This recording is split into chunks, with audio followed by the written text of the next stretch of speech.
Good morning po sa lahat at sa lahat ng ating mga kababayan. Good news po sa lahat ng mga nagtatanong kung kailan ang labas ng Dekreto Flussi. Nakapublish na sa Gazzetta Ufficiale last October 3, 2025 ang bagong dekreto tungkol sa Dekreto Flussi 2026 hanggang 2028. Naaprubahan na ng Konsilyo dei Ministri ang legge d'ingresso regolare para sa mga lavoratori per i cittadini stranieri dito po sa Italia.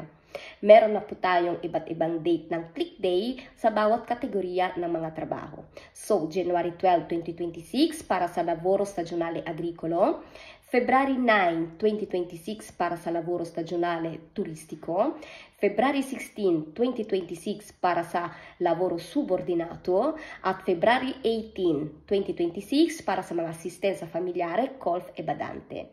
Maaari na po kayo makipag-ugnayan sa amin para ipasa na po lahat ng mga requirements at para sa prekompilasyone dahil maiksi lang po ang tempistika namin sa platform ng Ministero del Interno. Kung meron man kayong mga katanungan, i-message nyo po ako o tawagan or bisitahin sa office by appointment in Via Risorgimento number 24, Sesto San Giovanni, Metropolitana Rossa, Sesto Rondo.